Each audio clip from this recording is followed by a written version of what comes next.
तमिलनाडु की करूर विधानसभा पर 77 कैंडिडेट्स चुनाव लड़ रहे हैं विधानसभा का, और इसी को लेकर माननीय उच्च न्यायालय मद्रास में एक याचिका दायर करी गई कि 77 कैंडिडेट्स हैं तो किस प्रकार का कोविड प्रोटोकॉल फॉलो किया जाएगा 2 मई को जब काउंटिंग होगी।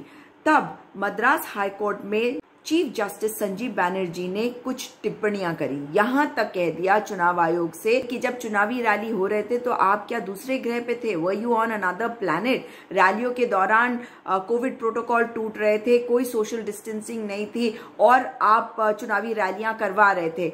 अगर जो लोगों की हालत हुई है, जो कोरोना का लहर आया है, उसके जिम्मेदार आप हैं। कोरोना की दूसरी लहर की जिम्मेदार आपकी संस्था है और चुनाव आयोग के अफसरों पर तो संभवतः हत्या का मुकदमा चलना चाहिए। इसकी अगली सुनवाई 30 अप्रैल को है, जब हाईकोर्ट ने जो टिप्पणियां की है उस पर कार्य करते हुए इन्हें बताना पड़ेगा कि इन्होंने क्या क्या स्टेप्स लिए हैं काउंटिंग के लिए 2 मई को। उन्होंने कहा है पहली बात कि आपको ये सुनिश्चित करना होगा कि काउंटिंग के दिन कोविड प्रोटोकॉल पर अमल हो। दूसरी बात, किसी भी कीमत पर पॉलिटिकल या पॉलिटिकल कारणों से काउंटिंग के दिन कोरोना नंबर्स नहीं बढ़ने चाहिए।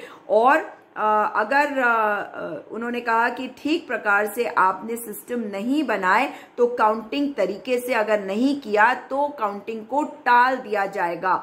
और चौथी बात कि लोगों की सेहत अहम है और हैरानी होती है हमें कि एडमिनिस्ट्रेशन को ये बात हमें बतानी पड़ रही है।